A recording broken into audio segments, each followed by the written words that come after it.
Hola, ¿cómo les va? Bienvenidos a DTV el Periodismo en el Congreso después de una larguísima sesión en el Congreso que terminó hoy mismo, hace un rato nada más, con la aprobación del presupuesto. Tenemos muchos momentos para repasar, para contarles, pero sobre todo el análisis de lo que significa este presupuesto que quedó aprobado. Hola, Vero, ¿cómo andás? ¿Qué tal, Meli? ¿Cómo te va? Uy, cuántas cosas que tenemos para contar sobre esta sesión.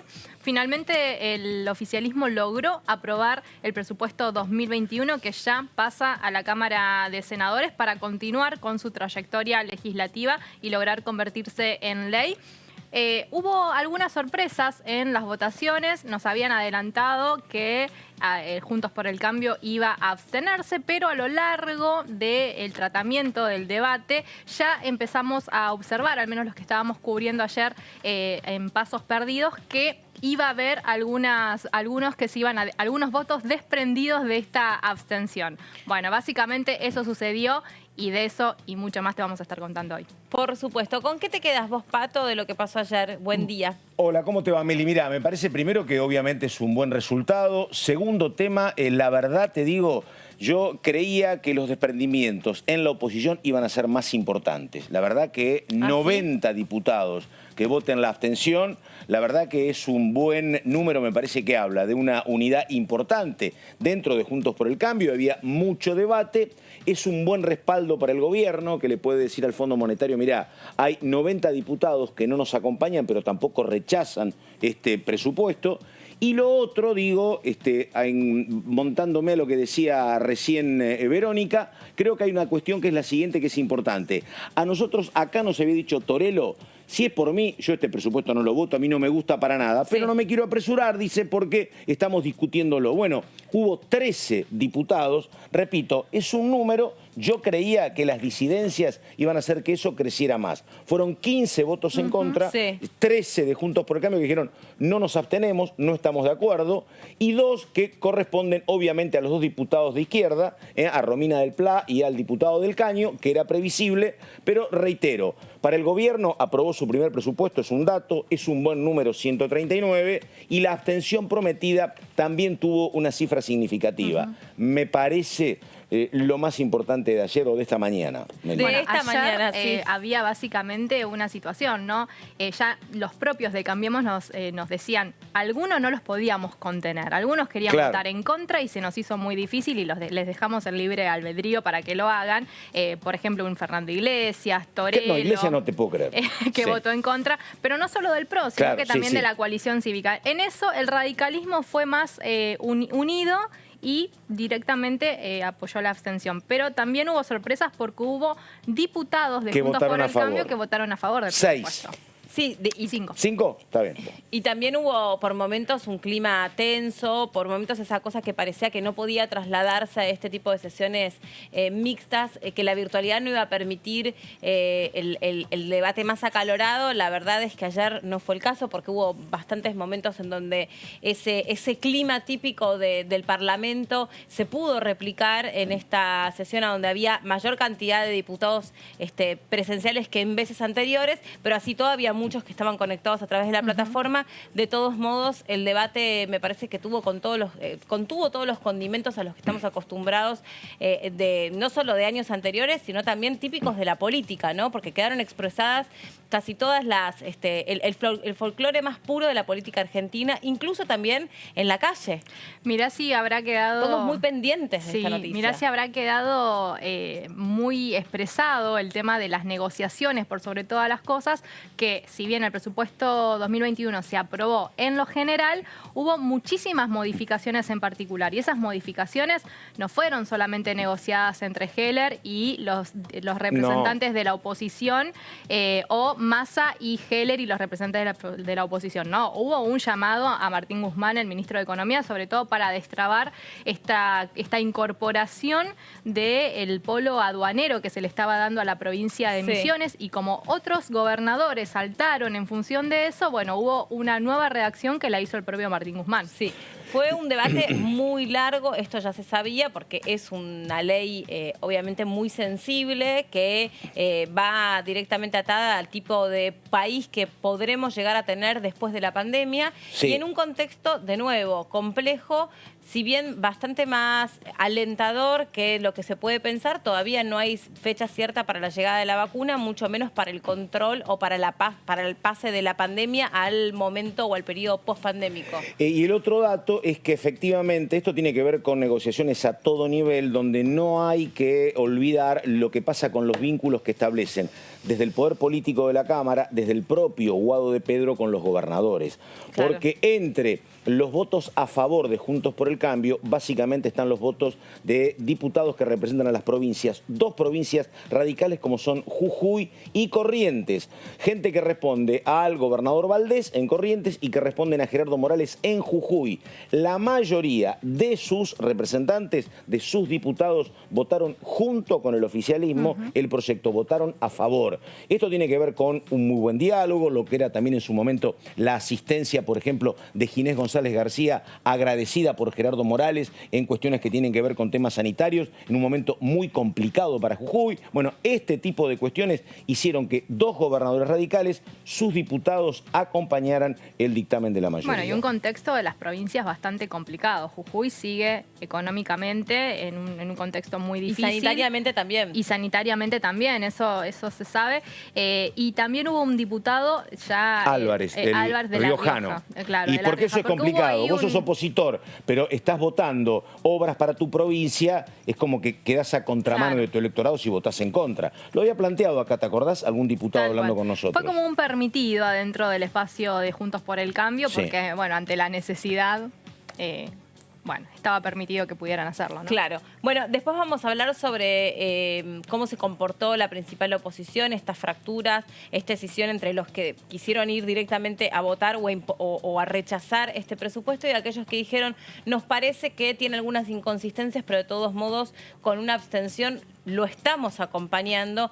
Es un presupuesto que está apuntado a qué tipo de país. Es un presupuesto que va a permitir qué tipo de cosas. Es un presupuesto que va a poner en marcha qué tipo de áreas dentro del Estado y cuáles no tanto. Todo eso en un ratito. Pero hoy temprano, 8:33 de la mañana, Sergio Massa daba lugar entonces a que se pudiera votar. Vamos a ver un poquito antes, por supuesto, cómo era ese momento, la votación. Se va a votar en general el dictamen de la Comisión de Presupuesto y Hacienda recaído en el proyecto de ley sobre presupuesto general de la Administración Nacional para el ejercicio fiscal correspondiente al año 2021, orden del día 196. Sírvanse marcar su voto. Tiempo.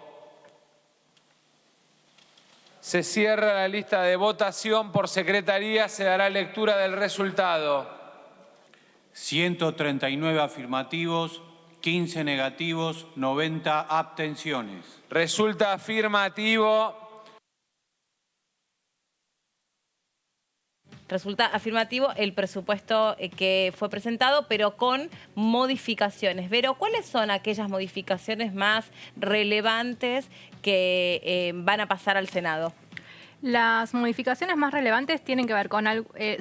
Hubo como un detalle de. ¿Se acuerdan que una de las principales críticas era la distribución a las universidades del dinero? Sí, bueno, sí. Hubo un detalle de cuánto dinero va para cada universidad. Esta fue una de las modificaciones que se hizo.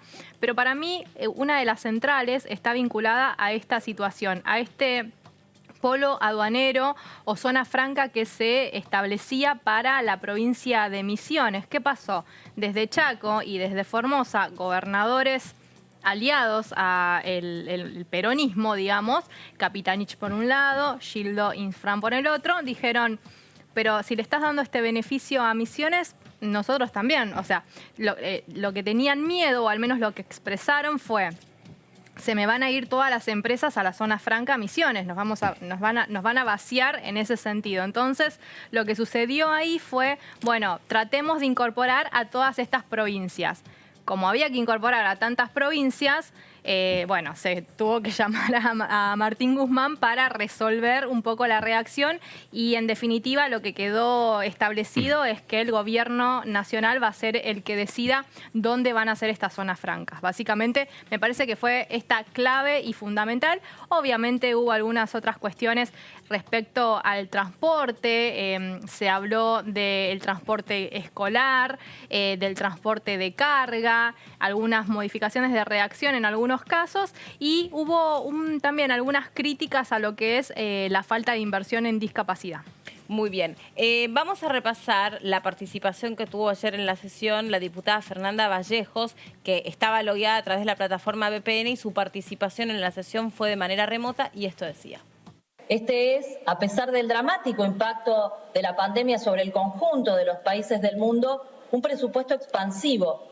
Es la antítesis de los presupuestos de aquellos 4 años cuando la regla era el ajuste permanente y la excepción al ajuste era el descomunal incremento de la partida destinada a intereses de la deuda. Un verdadero gasto ocioso por una deuda que no implicó un centavo de inversión para mejorarle la vida a nuestro pueblo o para mejorar la competitividad sistémica de nuestra economía, expandir nuestras exportaciones, generar la capacidad de repago de la deuda insostenible que se estaba contrayendo. En 2019 los intereses de la deuda se llevaron el 20% del total de los recursos presupuestarios, cuando en 2015 ese concepto representaba menos del 8%. Estamos dando vuelta esa página, señor presidente, porque esa fue la decisión del pueblo argentino. Sabemos que es posible construir un país diferente, con una arquitectura propia, hecha de industria, de trabajo, de salarios dignos, de soberanía, de independencia económica. Y sabemos que es posible que tenemos historia y porque tenemos memoria, porque ya lo hicimos antes. Ayer, señor presidente, no solo se cumplió un año de la victoria electoral del Frente de Todos, se cumplió también el 10º aniversario, no de la muerte, porque hay hombres que nunca mueren, que dejan su marca eternamente en el corazón de su pueblo y su presencia se vuelve un faro inextinguible para no abandonar jamás nuestras convicciones de construir un país más justo, como él no las abandonó cuando allá en el 2003 le tocó hacerse cargo de un país en ruinas.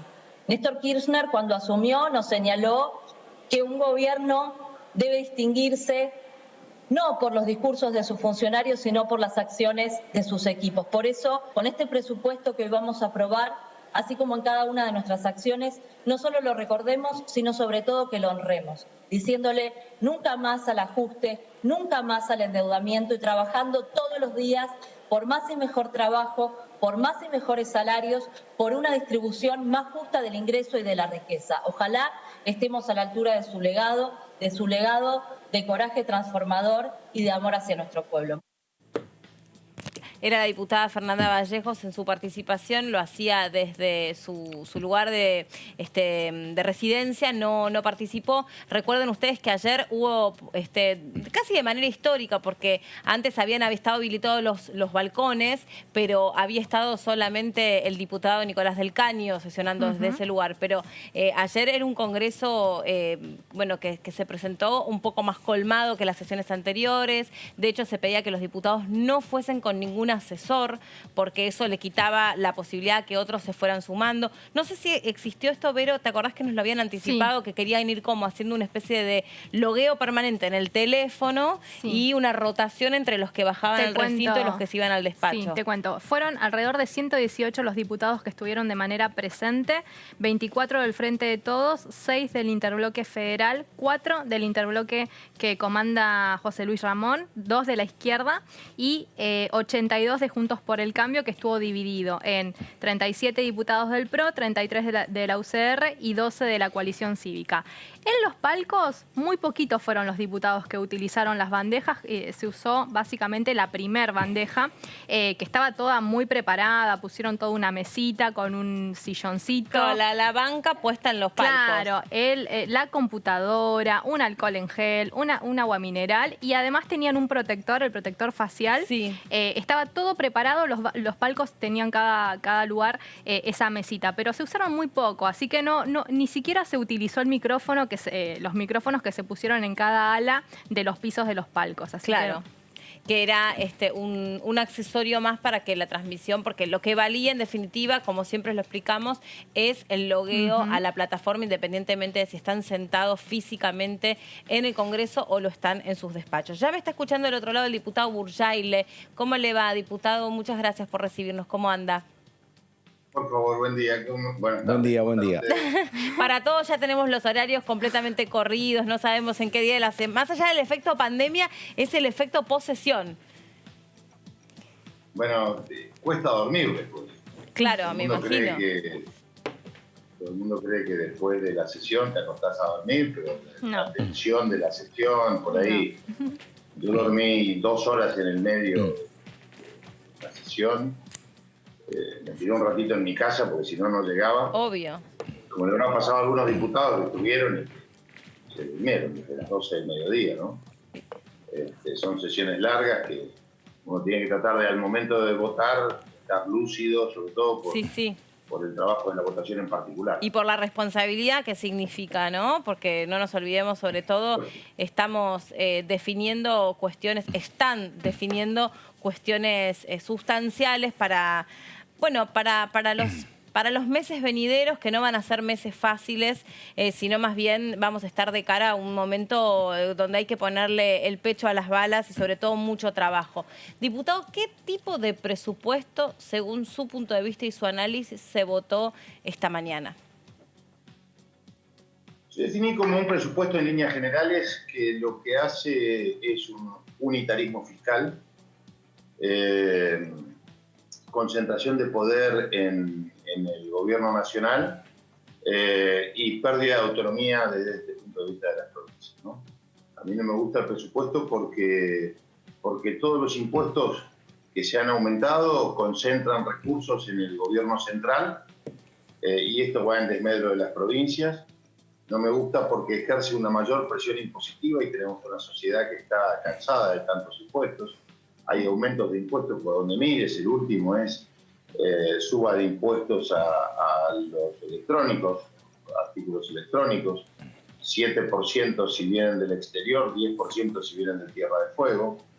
Creo que es un presupuesto inconsistente a la luz de la realidad económica, porque supone un 29% de inflación.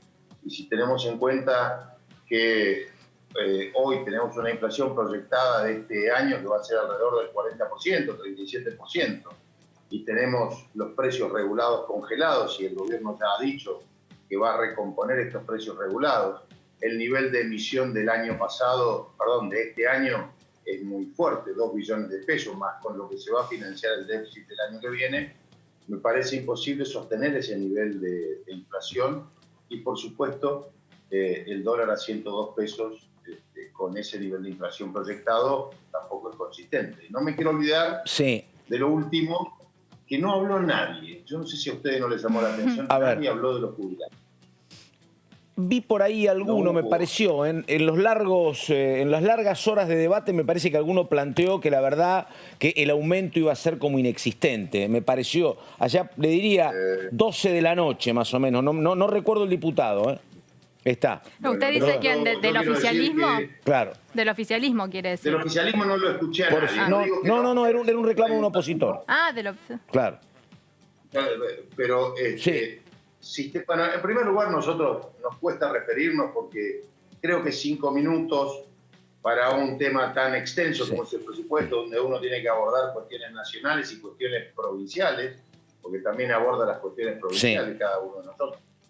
Pero yo no escuché que el oficialismo, yo tengo varios años de tratar presupuesto y recuerdo que siempre una de las cosas que se decían era la protección de los adultos mayores.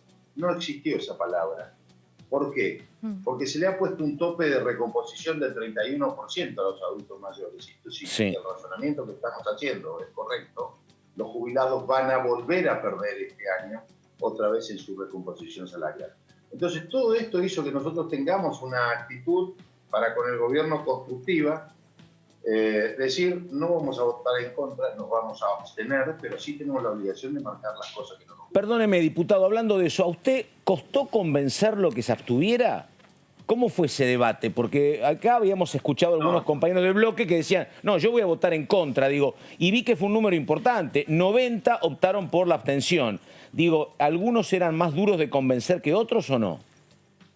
Había algunos diputados que tenían mucha bronca por algún punto específico, ¿no? Sí. A veces uno tiene que mirar y sopesar, hay cosas que no me gustan, hay cosas que están mal, pero uno tiene que mirar la integridad del presupuesto y fundamentalmente tener la responsabilidad que el gobierno que recién empieza, aunque no nos parezca, aunque ya hace mucho que está, Sí. pero un gobierno que recién empieza, que tiene la función de negociar con organismos multilaterales, con el Club de París, con el Fondo Monetario, que sepa que tiene una oposición responsable. Eso nos parece a nosotros. No, yo diría que fue bastante fácil razonar lo que tenemos que hacer. Diputado, hay algunos que dentro de la oposición básicamente lo que señalan respecto del presupuesto es que les parece un presupuesto que no está atado a la realidad, que en realidad tiene algunos indicadores que están forzados, que son indicadores como para quedar bien con el Fondo Monetario. ¿A usted qué le parece al respecto de esto?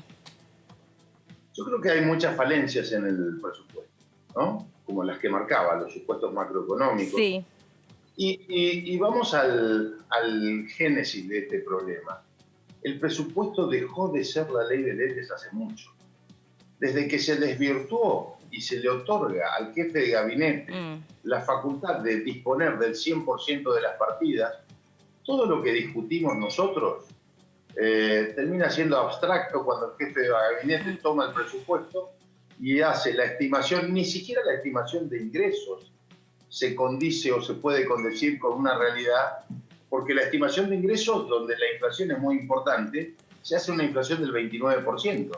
¿Qué termina siendo? Un presupuesto donde se subestima ingresos, por lo tanto se dispone de discrecionalidad para los egresos, y eso se gasta en un DNU, ¿no? Entonces, yo creo que lo que debería volver el Congreso y lo que deberíamos volver todos, deberíamos hacernos el compromiso, es que dejar de tomar el presupuesto como si fuera una ley absoluta del oficialismo, no importa quién esté, y sí que se respeten lo que cada uno de nosotros negocia en el presupuesto, por supuesto.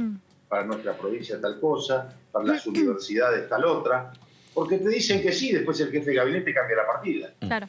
Entonces, yo creo que quiero marcar, Juntos por el Cambio, cuando éramos oficialismo, el Frente de Todos le puso un tope. En el 2018 el 7,5% podía readecuar las partidas del jefe de gabinete. En el 2019 el 5%. Hoy el 100% puede ser readecuado. Claro. Entonces, estas cosas son las cosas que hay que hablar institucionalmente dentro del Congreso. Diputado, Verónica Benaim lo saluda. Quería consultarle respecto a una de las modificaciones que se hizo en lo particular y que está vinculada a la zona aduanera. ¿Cómo vio esta modificación? ¿Quedó conforme con la redacción final?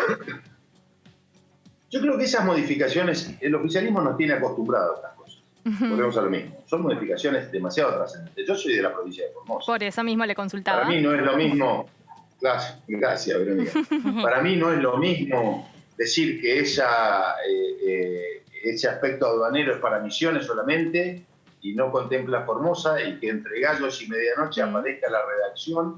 Entonces, quedó todo, si querés, lo que podría haber sido una muy buena iniciativa, por lo menos a mi entender, porque la particularidad de las provincias que tienen mucho tráfico fronterizo, podría haber sido una muy buena iniciativa, trabajado entre las provincias de las que el gobierno central le dice, mira, vamos a avanzar con Formosa, con Misiones, después veremos las demás provincias.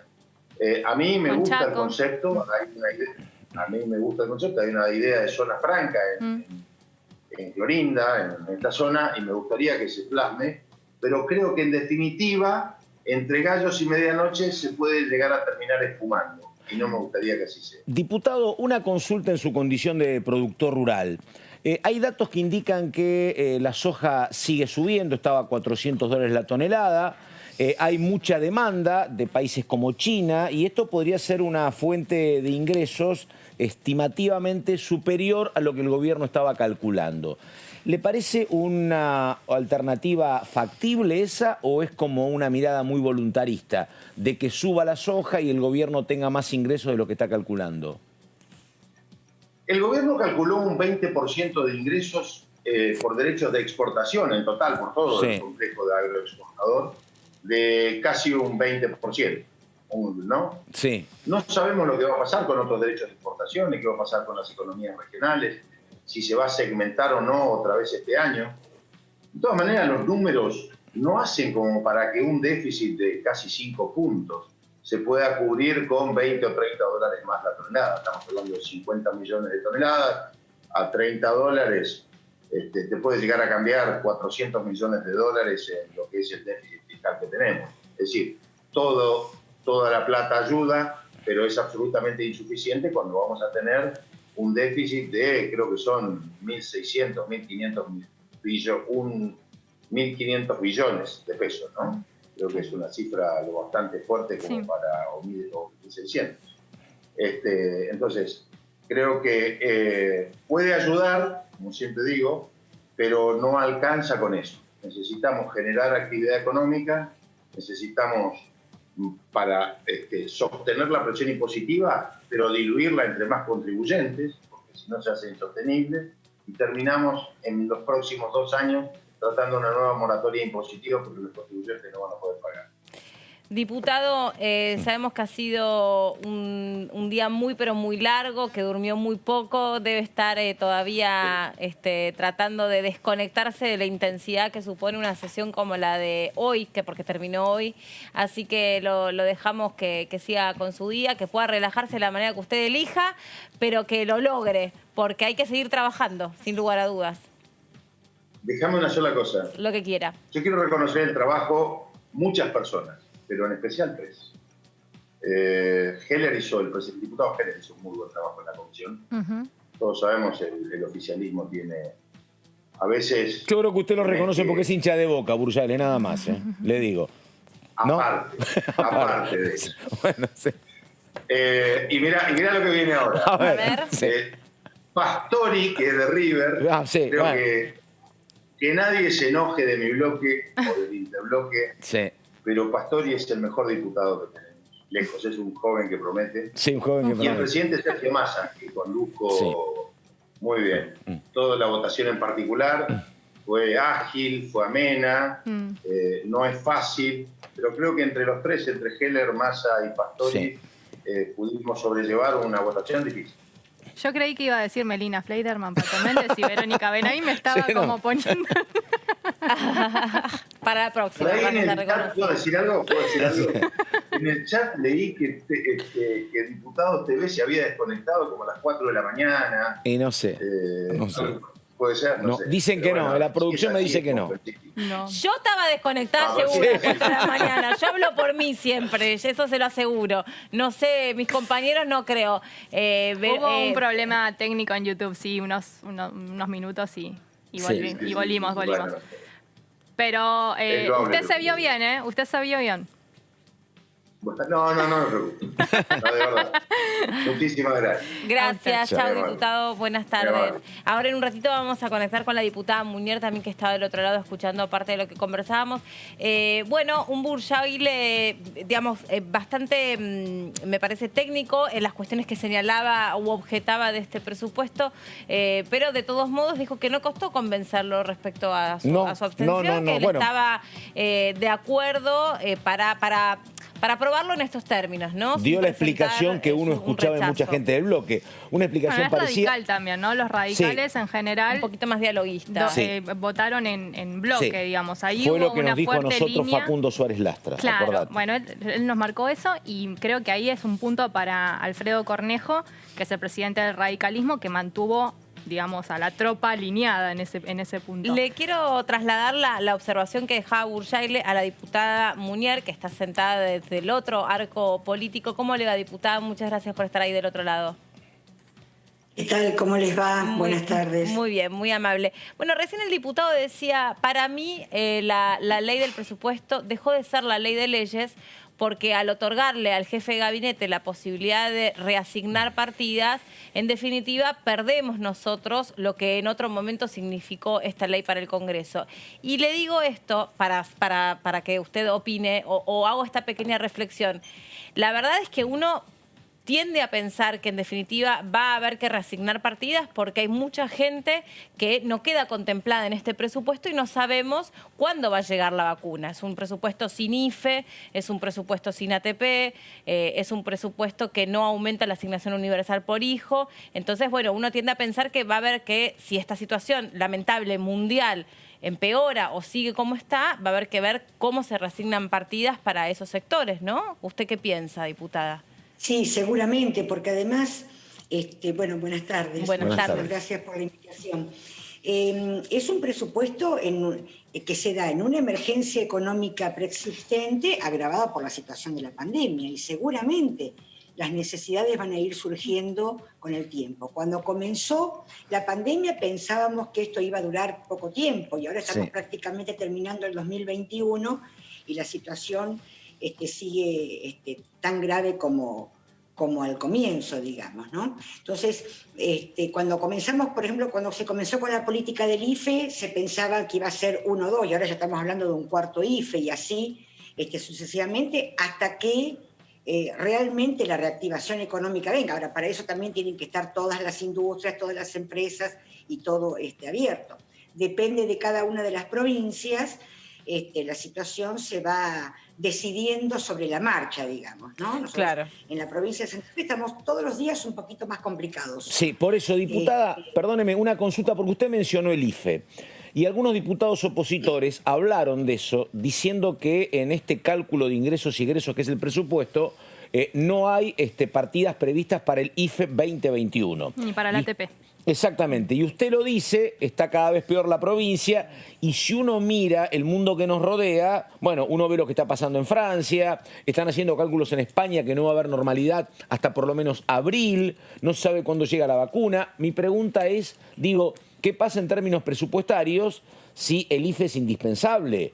¿De qué va a tener que dibujarse Guzmán para asistencia, no? Claro, justamente por eso se habilita el jefe de gabinete para una reasignación de partidas en el caso de que esta situación se agrave. Por eso digo, es una política del Estado Nacional pensada para un tiempo más acotado, digamos, pero efectivamente la cuestión se está agravando.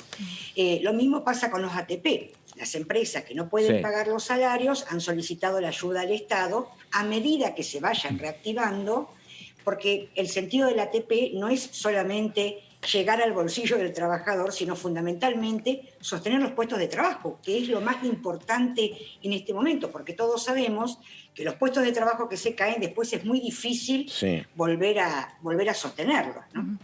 Pero de todos modos, bueno, esas cuestiones son las que seguramente se van a ir viendo durante el transcurso del tiempo. Siempre los presupuestos se van acomodando en función de las necesidades. Todos esperamos que esta situación se componga lo más rápido posible, digamos, ¿no? Pero bueno, hay algunas cuestiones muy interesantes que tienen que ver con reacomodar presupuestos que habían sido vulnerados de alguna manera en la gestión anterior del presidente Macri, como es el presupuesto de educación, como es el presupuesto de ciencia y técnica, como es la perspectiva de género en este presupuesto, que es muy importante. Son cuestiones que, digamos, tratan de solucionar un problema grave que hubo en los años anteriores y que fueron los presupuestos que no existieron para determinadas partidas, digamos. Diputada, ¿qué tal? Verónica Benaim la saluda. Quería consultarle cómo vio la postura del interbloque Juntos por el Cambio, si la sorprendió que algunos representantes de ese espacio acompañaran al oficialismo en la votación positiva del presupuesto 2021. Bueno, yo creo que hay que empezar diciendo que el debate por el presupuesto fue un debate que llevó casi un mes y medio, en el marco de las comisiones de Presupuesto y Hacienda. Coincido con el diputado Burjail, un excelente trabajo del diputado Heller, y él fue el que explicitó las principales características del presupuesto. Y después, bueno, cada bloque fue agregando, aportando, sugiriendo, solicitando y demás. Sorprendía al principio, bueno, digamos, la abstención en general y la votación afirmativa en particular, que tenía que ver con algunas cuestiones específicas de las provincias que algunos diputados acompañaron. Pero efectivamente también coincido que fue un debate muy responsable, muy serio. Digamos, ¿Es responsable abstenerse para usted, diputada? Mi bloque lo que plantea... ¿Es ¿Perdón? responsable abstenerse? ¿Lo considera como un gesto de responsabilidad? No, yo creo que... No, obviamente nosotros hubiéramos esperado que acompañen, digamos, Claro. fundamentalmente teniendo en cuenta que hubo todo un debate previo y demás. Obviamente estoy con grandes problemas de conexión porque acá en Santa Fe hay muchísimo viento. Y por eso se corta por ahí. Decía que obviamente mi bloque hubiera esperado que acompañen, porque el presupuesto es una ley importante, hay que estudiarla con seriedad, es una responsabilidad grande, porque en función de lo que decidamos y votamos ahí es como va a marchar después el país, independientemente de la reasignación que se pueda hacer. Pero hay algunas señales muy importantes que tienen que ver, por ejemplo, con esta inversión importante en ciencia y técnica en estos momentos, en este contexto donde todos estamos esperando, por ejemplo, la vacuna. Hay un incremento importante en el presupuesto de salud, justamente en estos momentos, que son tan necesarios, teniendo en cuenta que el gobierno anterior desarticuló el Ministerio de Salud y, por lo tanto, al perder la categoría de ministerio, los presupuestos asignados fueron menores, ¿no? Lo mismo ocurrió con ciencia y técnica, lo mismo ocurrió con la inversión en educación, más allá de que en el tema educativo hay una responsabilidad también de las provincias, porque todos sabemos que las escuelas han sido transferidas ya hace muchos años a las provincias y por lo tanto cada provincia se hace cargo de los presupuestos que tienen que ver fundamentalmente con lo salarial y demás. Pero bueno, hay presupuestos, por ejemplo, para infraestructura edilicia. El presupuesto para la creación y la construcción de jardines aumentó un 800%. Esto tiene que ver con una política clara hacia las primeras infancias en estos momentos donde estamos revalorizando las tareas de cuidado y vemos la importancia. Después hay que ver si eso se termina de ejecutar, ¿no? Claro, obviamente. Nosotros tuvimos en el gobierno anterior una promesa de construcción de 3.000 jardines. Sí. Yo confío en que efectivamente se va a resolver esa cuestión. Obviamente hay que construirlos, hay que hacerlos y demás, sobre todo porque esta pandemia demostró la importancia de la escolarización temprana, la importancia de la ayuda que significa para las familias los jardines, teniendo en cuenta que, bueno, las familias salen a trabajar y necesitan de políticas de Estado que tengan que ver con el cuidado de niños y niñas. Diputada, una consulta en su condición de dirigente gremial docente. Digo, ¿se está discutiendo algo en torno a algún regreso presencial en la provincia de Santa Fe, por ejemplo, antes de fin de año, que parecería difícil? Y lo otro, digo, ¿hay algún cálculo estimativo de cuándo empezarían las clases presenciales o hay que ver, este es el peor momento en Santa Fe, hay que ver la evolución de el COVID? Efectivamente, en Santa Fe la semana pasada, ¿se escucha? Sí, perfecto, lo escuchamos. Perdón, porque se me congeló la pantalla. No, perfecto. En Santa Fe la semana pasada comenzaron las clases en algo más de 30 localidades, que son localidades pequeñas, como en La Pampa y demás, que tienen características de ruralidad y donde no ha habido contagios. Sí. Pero esa es una decisión que se va tomando día a día. El Consejo Federal de Educación lo que ha planteado es una serie de protocolos y de consideraciones en general que después cada provincia va a tener que considerar según la realidad. La Pampa retomó las clases, Formosa también, Santa Fe en muy poca cantidad, porque imagínense que en la provincia de Santa Fe hay 3.000 escuelas y empezaron apenas 50, 60 escuelas, digamos, ¿no? Ahora, ¿cuándo se va a retomar? Y es una decisión sanitaria. Hay una necesidad pedagógica de volver a las escuelas, pero la decisión es sanitaria porque tiene que ver con los niveles de contagio. En la provincia de Santa Fe, en la zona sur de la provincia, está muy complicado el tema, y en Santa Fe está ocurriendo lo que los expertos ya pronosticaban y que estamos teniendo entre 300 y 400 casos por día. En una ciudad de 500.000 habitantes es un número importante. Por lo tanto, por lo menos en la ciudad de Rosario y Santa Fe no se habla de volver por ahora. Creo que prácticamente vamos a terminar el año 2020 así, y sí tendremos que pensar cómo retomar el 2021 teniendo en cuenta todo lo que ha pasado este año. Claro. Muy bien, diputada Munier, muchísimas gracias por este contacto con nosotros, muy amable, hasta cualquier otro momento. Gracias. Hasta a ustedes, luego. Muchas gracias. Chau. Adiós. Más allá de lo que va pensando cada uno, yo estaba pensando en la inflación proyectada y todavía le falta esto. De nuevo, ver todas las actividades reactivadas, pero con una inflación del 29% proyectada, me parece que estamos medio cortos a lo que ya venimos viendo que son los efectos que ha dejado esta pandemia a esta altura. Después tenemos un montón de servicios básicos que están congelados, un montón de tarifas que están congeladas, y también gente que las empresas, cuando empiecen a no tener más, a no percibir más la ayuda del ATP, van a tener que sacarlo de algún lugar. Todo eso se va a trasladar a precios. Mira, es una posibilidad, pero ayer habló mucho del tema, el diputado Ramón. El diputado Ramón trabaja mucho en la defensa de los derechos del consumidor. Él mira esa parte y él dijo: no vamos a convalidar de ninguna manera aumentos en las tarifas. Esto ya pasó con el gobierno anterior, nosotros no lo vamos a convalidar. Desde ese punto de vista, estimada Melina Fleiderman, a lo mejor tenés un dato que hace que no haya aumento de tarifas y que a lo mejor eso no se traslade a inflación. Eso, por supuesto, que nunca nada es gratis, y si vos no aumentás tarifas, no tenés podés inversión. tener... No, claro, y además podés tener algún tipo de inconveniente en la calidad de la prestación del servicio. Por eso. Así que, bueno, habrá que ver. Ramón no es el Poder Ejecutivo, es un diputado que defiende los derechos del consumidor, que te dice: yo no quiero que aumenten para no jorobar a la gente. Por eso digo, no sé cuál va a ser al final de esta etapa la decisión del Ejecutivo, donde vos tenés siempre elementos a favor y en contra. Si vos aumentás tarifas, a lo mejor el servicio es mejor, pero efectivamente se puede trasladar a precios y tenés un crecimiento inflacionario. Si vos no aumentás tarifas, la gente está contenta, pero quien te presta el servicio no está contento y el servicio decae.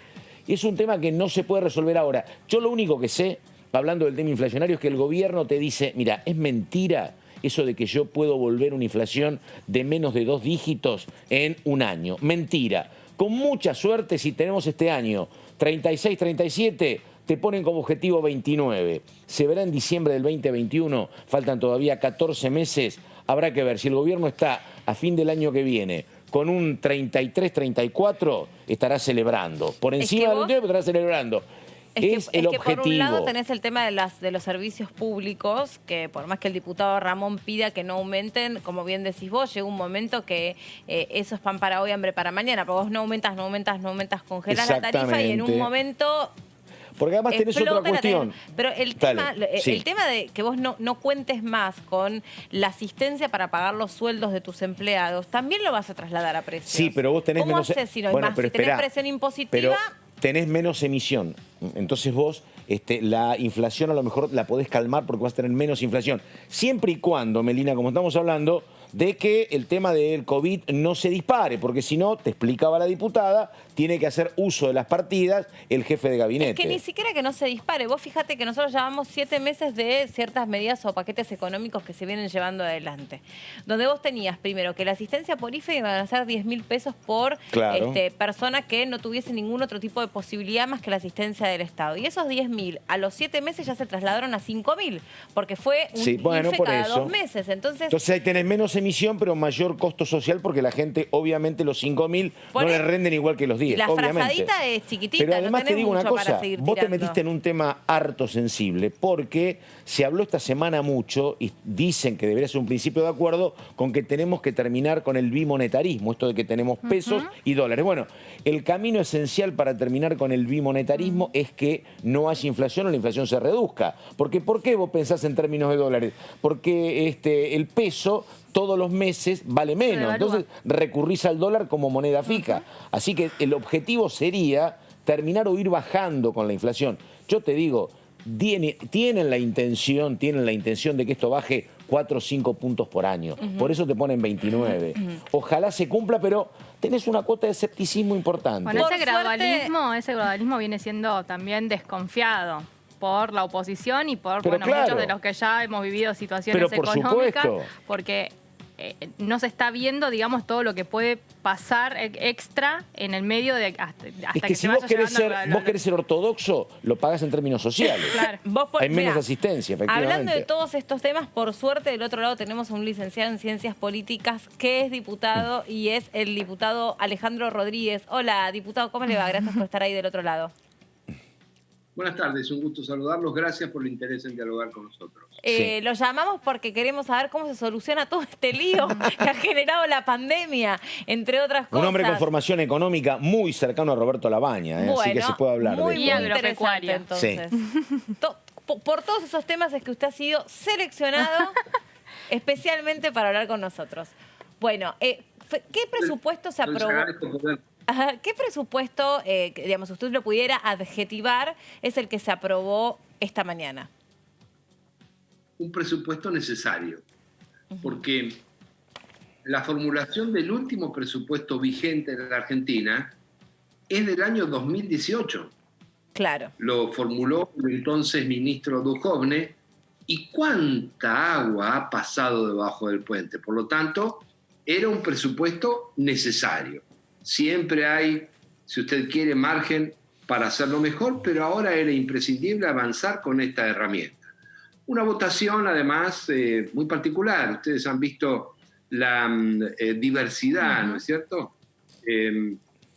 Distintos sectores opositores votando negativo, absteniéndose, acompañando, y luego la riqueza que se dio también en el debate de artículo por artículo, donde muchos de nosotros acompañamos, como lo hicimos en general, pero también pusimos límites y en todo caso observaciones a algunos aspectos. Me parece que para el momento que se está viviendo era necesario aprobar este proyecto de presupuesto, y eso no impide continuar con temas pendientes de aquí en adelante que seguramente el presupuesto ha disparado como necesidad para ir resolviendo. Pero este instrumento era imprescindible ahora porque estábamos funcionando con un proyecto, con un presupuesto formulado y aprobado en 2018. Ajá. Diputado, ¿qué tal? Buenas tardes. Vero Benaim lo saluda. Recién justo estábamos teniendo un debate en la mesa sobre este pedido de terminar con lo bimonetario en nuestro país a raíz de una carta que se ha presentado por parte de la vicepresidenta de la Nación. ¿Cómo tomó esto y básicamente, bueno, ¿cuál es su parecer respecto a esta posibilidad, ¿no?, de que se pueda avanzar en esta situación? Yo no estoy en condiciones de afirmar que necesariamente ese sea el tema, ese sea excluyentemente el contenido, pero en principio, mirada en su conjunto el mensaje de la vicepresidenta de la Nación, creo que es un mensaje positivo. Entreabre una puerta, genera una expectativa. Ojalá esa puerta se abra y se concrete una expectativa de un diálogo muy amplio, abierto, y cuando digo muy amplio es que tienen que estar todos los sectores, tienen que estar todos los sectores políticos, económicos, institucionales y sociales de la Argentina para afrontar, quizás sea ese tema del bimonetarismo, no lo sé, tampoco necesariamente tiene que ser excluyentemente ese tema, pero tenemos que avanzar en darle instrumentos para que se fortalezcan las pymes en Argentina, se cree trabajo, que se pueda avanzar en la refederalización de la nación argentina, porque no basta solo con medidas fiscales y presupuestarias, hay que ir a temas más de fondo, como el agregado de valor en origen, la conectividad, la energía, el transporte y la logística para mantener un sistema federal bien productivo. Por lo tanto, le reitero, creo que se entreabre una puerta, es un mensaje positivo, y que ojalá se concreten diálogos muy abiertos, sinceros y profundos entre todos los sectores de la Argentina. Diputado, una consulta que planteó el diputado Balibuca hace ya un tiempo en un diálogo con Martín Guzmán cuando vino el ministro acá, y que me parece que eso no está saldado. Preguntó el diputado Buca, dice, yo consulto como médico, ¿qué pasa si cuando empiece a funcionar, a aplicarse el presupuesto 2021, seguimos con las consecuencias del COVID-19? Bueno, habrá que ver y habrá que repensar todo, dijo Martín Guzmán. La consulta es, ¿usted cree que si no hay vacuna y el tema no se resuelve en diciembre, cosa que hoy me parece bastante factible de que el problema siga, ¿cree que puede ser un problema importante para la economía eso o no, para el 2021 o no? Yo destaco el acierto de Balibuca de plantear con mucho respeto, pero con mucha certeza y claridad, ese interrogante que le planteó al ministro. Ayer, Eduardo Balibuca también lo expuso sobre el cierre del debate. Y claramente yo entiendo que el Poder Ejecutivo está inclinado, si usted quiere, por una visión más optimista y, en todo caso, confía en que el problema no tenga la profundidad y la gravedad que hoy tiene la Argentina. Nosotros tenemos la obligación, como una oposición responsable, de ser constructivos en exigirle eso. Y si no se contempló en el presupuesto, lo seguiremos exigiendo como una especie de previsión por si lo mejor no sucede. En ese sentido, siempre los gobiernos cuentan o podrán contar con recursos adicionales que permitan previsionar frente a esa situación. Por ejemplo, a través de las disposiciones que pueda adoptar el jefe de gabinete de ministros. Pero en principio me parece responsable y habla de una oposición constructiva que Balibuca haya tenido la prudencia de alertar sobre esto, que además conoce, ¿no? Porque es un hombre que conoce de este tema. Sí. Diputado, más temprano hablábamos, el primero de los diputados en desfilar por DTV fue el diputado Burjaili, dice, para mí este presupuesto, entre otras cosas, lo que viene a demostrar es que van por mayor concentración de poder, dijo, y mayor pérdida de autonomía para las provincias. ¿Usted piensa que es así? ¿Qué opinión tiene al respecto sobre los dichos de Burjaili? Por lo menos, no sé si en el recinto lo replicó, pero por lo menos aquí a nosotros nos lo dijo en estos términos. Tengo una muy buena opinión acerca de Burjaili. No había escuchado estas reflexiones, que por supuesto respeto. Yo creo que algo se avanzó en descentralizar recursos a las provincias, pero siempre falta más. Ocurre que, me hago una autocrítica, si usted quiere, uno siempre piensa que el presupuesto es el instrumento para resolver las cuestiones del federalismo. Y la verdad, le repito, es una autocrítica que me hago, tiene sus límites. La Argentina necesita reconfigurar el federalismo, refederalizar la nación. Y para eso no basta, no alcanza ni por asomo con la redefinición fiscal ni presupuestaria, sino que lo que hay que hacer es garantizar un federalismo productivo que permita mayor nivel de agregado de valor en origen, conectividad, transporte y logística para la interconexión federal, pero también para aprovechar el comercio internacional a través de corredores bioceánicos desde el norte hasta el centro y sur de la República Argentina. Necesitamos también regionalmente una mejor articulación entre conocimiento e industria, y necesitamos, en función de lo que es de público conocimiento, una clara política de tierra, de trabajo y de vivienda en lotes con servicios, con un espíritu muy federal y no tan concentrado en el área metropolitana. Esa es la base. Yo creo que es legítima la preocupación de Burjaili en el sentido de que necesitamos más federalismo. Me permito poner en duda acerca de la capacidad que tenga el presupuesto para solucionar de fondo. Estos otros temas son los que de fondo hay que discutir. ¿Hay que tocar la ley de coparticipación? según usted? Bueno, tocarla es el genio que tiene la dirigencia argentina desde que en 1994 se escribió el compromiso de hacerlo en 2 años. Pero la viabilidad de esa reforma hoy es nula, así que hay que probar con mecanismos alternativos, porque es en la práctica imposible hoy que las 24 jurisdicciones decidan ceder algo. Claro, gran problema. Diputado, usted mencionó una tríada de palabras que son clave. Básicamente hoy habló de tierra, vivienda y trabajo, en un día absolutamente central ese tema, ¿no? Le pregunto, yo había escuchado, la verdad, muchos enunciados y algunas propuestas, pero hasta aquí no aparece el camino. ¿Cuál sería el camino para dotar de tierra, trabajo y vivienda a millones de personas en la Argentina? No digo mañana, pero dentro de un futuro cercano. Mire, Méndez, para crear trabajo hay que movilizar la inversión argentina. Y para movilizar la inversión argentina creando trabajo, hay que dar en la tecla con las pymes que crean 8 de cada 10 puestos de trabajo en la Argentina. En el año 2004, entonces el presidente Kirchner, con su ministro de Economía Roberto Labaña y el jefe de gabinete Alberto Fernández, enviaron una ley que se aprobó en la Cámara de Diputados. 0 impuesto a las ganancias a las pymes que reinviertan sus utilidades en bienes de capital y cuiden el empleo. La aprobó casi por unanimidad la Cámara de Diputados y después que Labaña dejó el Ministerio de Economía, la mandaron a morir al Senado.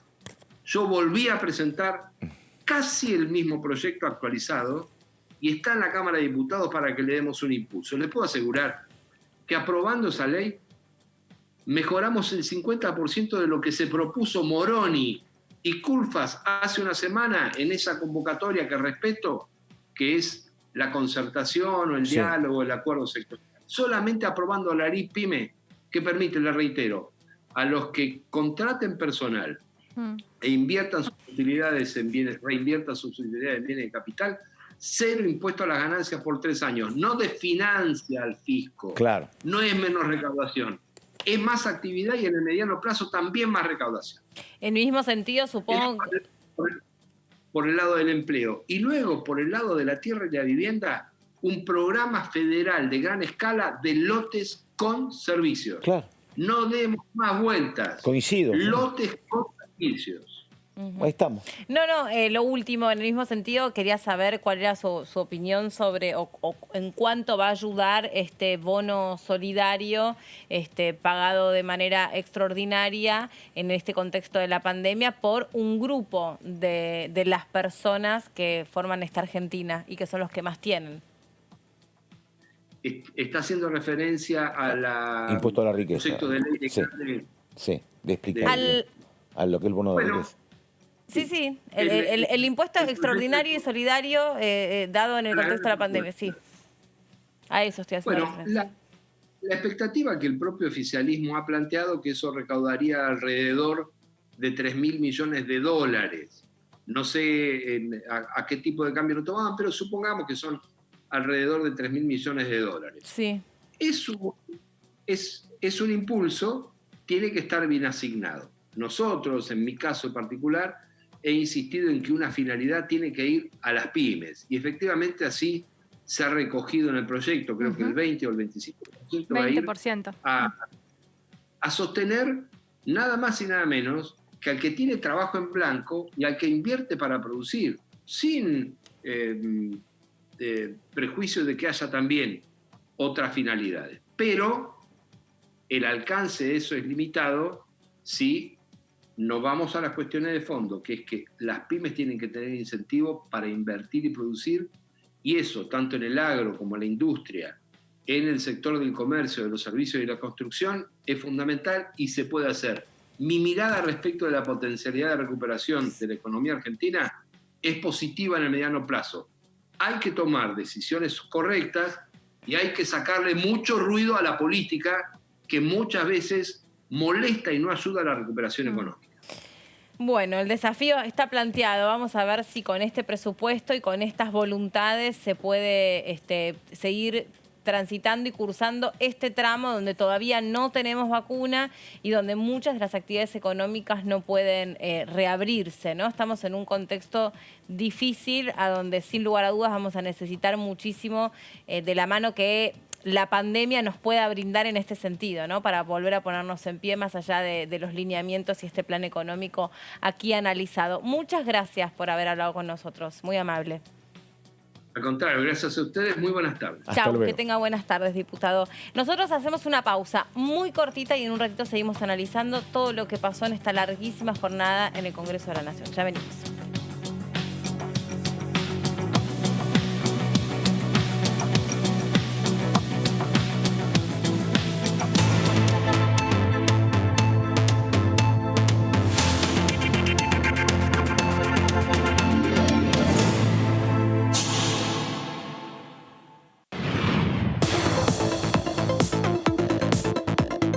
La voz de los diputados. La voz de las diputadas.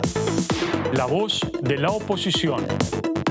La voz de los que quieren cambiar la realidad. La voz de los que quieren una Argentina mejor. Tu voz en el Congreso. DTV, el periodismo en el Congreso, de lunes a viernes. Las sesiones son el espacio donde los diputados debaten proyectos de ley para su aprobación, modificación o desaprobación. En una misma sesión se pueden tratar varios proyectos de ley. Desde el 1 de marzo, cuando el presidente las inaugura, se desarrolla el periodo de sesiones ordinarias. Entre el 1 de diciembre y el 28 de febrero se extiende el periodo de sesiones extraordinarias que solo pueden ser realizadas a pedido del presidente de la Nación. En el recinto, el bloque oficialista se dispone a la derecha del presidente de la Cámara, el bloque opositor mayoritario a la izquierda y en el centro los bloques con menos cantidad de integrantes. En el tratamiento, en general, los diputados tienen 7 minutos y los jefes de bloque entre 20 y 12 minutos conforme al número de legisladores que representen. La sesión es dirigida por el presidente de la Cámara de Diputados, que administra el uso de la palabra y las distintas instancias del funcionamiento. A la izquierda del presidente está el secretario administrativo, a la derecha el secretario parlamentario y debajo de él están los taquígrafos que registran cada uno de los testimonios.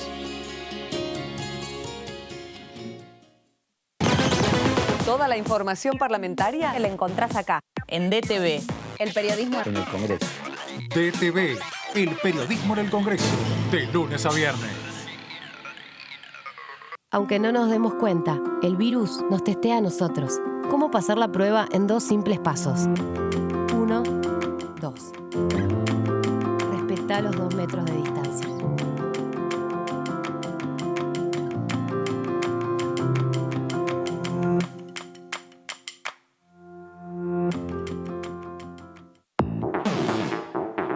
Toda la actividad parlamentaria de la Cámara de Diputados. En la Cámara de Diputados de la Nación, la información es mucha. La cobertura del tratamiento político de leyes. En el recinto. En pasos perdidos. La opinión de los protagonistas. en comisiones. En los despachos. El día a día de los diputados y diputadas de la Nación. Y nosotros tenemos la mejor información. DTV, el periodismo en el Congreso, de lunes a viernes.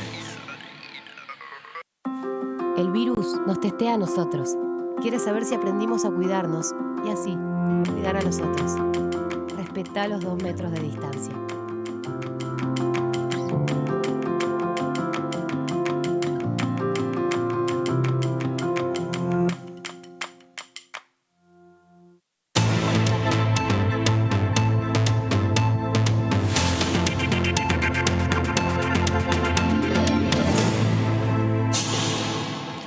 Estamos de vuelta en DTV, el periodismo en el Congreso, porque tenemos mucho para analizar lo que ha dejado la sesión de ayer, una sesión especial porque se aprobó el presupuesto 2021 con una oposición que prometía comportarse en bloque e ir todos por la abstención. Sin embargo, un grupo es como que se cortó solo, se fue sobre el final, y ahora vamos a ver, de hecho, detrás de ustedes, cómo es la composición de los números, ¿no? Cómo resultó esta votación. 130 afirmativos, Patito, detrás tuyo. Ahí estamos, estaba mirando eso, efectivamente. Negativos 15 y abstenciones 90.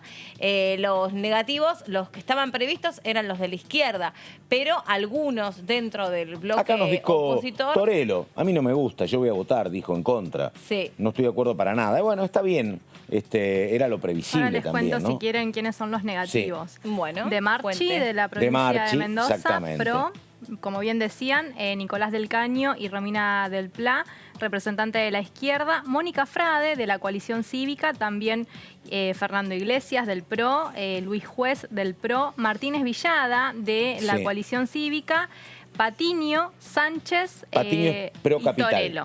Exactamente, los tres del PRO. Y para completar, también votaron en contra Stillman, Terada y Zubik de la coalición cívica. Así que esos fueron los 15 votos negativos. Mira, mucha gente de la coalición cívica, Sí. Por eso está crujiendo la coalición Campos cívica, no, porque en paralelo, junto con esto, ella estaba planteando, después de mucho tiempo, que había que apoyar al candidato del oficialismo para procurador, que era Daniel Rafecas. Pero sí, vos sabés que históricamente hay mucha militancia en contra del oficialismo. Básicamente Zubik, por ejemplo, ¿no? Terada, son todas muy, muy cercanas, incluso en lo personal, con Elisa Carrió. Estoy prestando atención. Presta atención, dale. Sobre las personas ausentes. Porque los ausentes en una situación de presencialidad es mucho más habitual o Entendible, frecuente o efectivamente. más comprensible. Pero el día en el que se votaba la ley de leyes, el día en el que se votaba el rumbo o el río por el que va a surcar la Argentina cuando, si Dios quiere, pueda superar este periodo de la pospandemia, que 7 diputados no se hayan presentado, recién me di vuelta porque pensé que tenía la placa Sí, ahí está, ahí. mirá. La verdad que me parece un dato para observar y también para analizar. Y hasta me parece que tenemos Perdóname. derecho a saber por Sí. qué, ¿no? ¿Por qué Digo, se hay otra ausentaron? cuestión central que es la siguiente. No hay viajes, porque históricamente cuando hay ausentes vos tenés siempre diputados que están de viaje en representación oficial. No es el caso, no puedes estar viajando. No hay ningún evento en ningún lugar del mundo que necesite tu presencialidad. Así que es más raro todavía. ¿Sí? Sí, igual de todas maneras hubo una situación en el momento de la votación. Claro. Había 252 diputados conectados al VPN, pero hubo unos 7 que no estaban presentes a la hora de votar. Entre ellos Graciela Ocaña, por ejemplo. Graciela Ocaña no terminó votando el presupuesto porque cuando se la nombró a viva voz no estuvo. Tampoco, por ejemplo, recuerdo particularmente a Federico Frigerio de la provincia de Tierra del Fuego. También Sergio Massa lo mencionó porque figuraba un listado de 10 representantes que no habían podido votar por el VPN. Entonces lo que hace Massa es reasegurarse cantando el nombre y que los diputados vuelvan a emitir su voto a viva voz. Bueno, tampoco estaba presente. Así que alrededor de 7 diputados que sí figuraban en el VPN no estaban presentes a la hora de la votación. Son los 7. No, digo, tal vez en algún caso pasó lo que contaba de manera muy sincera Burjay. Burjay le dijo, yo en algún momento me fui a dormir. Dijo, estuve 2 horas descansando. Sabía el momento en que hablaba, sabía cuándo se votaba y se acostó en un sillón. Digo, porque también suele pasar eso, y tal vez algunos en el momento de votar se habían levantado, es una opción. No hay demasiadas porque tampoco uno tenía partes de enfermos o de parte de diputados con COVID, no había públicamente. Ahora, Así que bueno. De hecho, ayer, Vero, vos que estuviste cubriendo, digamos, toda la previa y después durante la sesión, pero en un momento hasta se valoró la posibilidad de partir la sesión en 2, de pasar un cuarto intermedio, porque se presuponía que iba a ser demasiado extenso. Y yo digo, ¿no? Cuando es una especie de reflexión.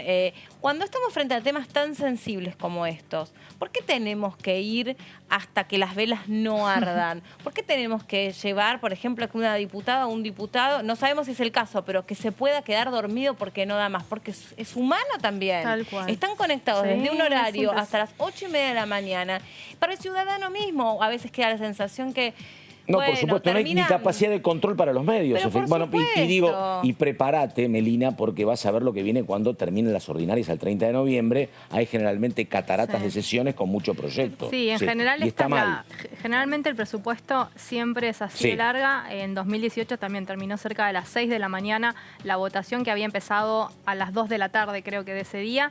Y esto que decís vos, ayer en labor parlamentaria hubo, en esta reunión que se hace antes de que comience la sesión, Hubo una propuesta para que esto fuera una sesión dividida. De hecho, el Senado de la Nación va a sesionar hoy y como hay 3 temas que son muy largos, lo va a hacer con cuarto intermedio de por medio, que será recuperado, digamos, mañana. Pero al final, en labor parlamentaria ayer se definió que se hacía todo de corrido. Había un cronograma inicial que si se cumplía a rajatabla, por ahí la votación general se podía llegar a hacer a las 6 de la tarde. Ese cronograma a lo largo de las horas de debate se fue pasando, extendiendo, porque se fueron incorporando Había oradores. una particularidad, perdóname, fue larguísima la sesión de homenajes. También. Lo que pasa que era homenaje a Alfonsín, homenaje a Néstor Carlos Kirchner, homenaje a Diego Armando Maradona y homenaje a algún otro diputado, un diputado Giubergia. Fue muy largo entonces el tema. Hubo 5 homenajes, después hubo como también entre 5 y 7 cuestiones de privilegio, pero además lo que sucedió fue que se fueron incorporando oradores y en principio tenían 3 minutos para hablar, cada expositor individual. Como quedaba muy corto, 3 minutos, se pidió que se hicieran 5. Los 5 después terminaron siendo unos 10, porque después, les digo, yo estaba conectada mirando DTV, claramente siguiendo la sesión, entre las 3 y las 4 de la mañana y ya era inmanejable el tema del tiempo que cada expositor se tomaba. Pero ninguno cumplía. Es que guarda sentido, guarda sentido y a uno le queda la sensación que puede hacer, porque la plataforma al final demostró ser que es absolutamente sólida y confiable, porque todo el mundo también creía que por ahí, desde el punto de vista técnico o tecnológico, para decirlo más precisamente, tal vez no tolerase tanta conectividad de tanta gente durante tanto tiempo. Finalmente ese no fue el caso, pero las personas son las que no toleran. Bueno, pero mira, hay 2 argumentos, uno muy a favor tuyo y el otro en contra. A ver. Primero, el argumento a favor tuyo era siempre a favor de Melina, te lo pido. Histórico reclamo. No, la verdad que, viste, no sé dónde está la verdad, pero había en el caso de lo que plantea Melina de las larguísimas horas, allá por los años 80 y 90,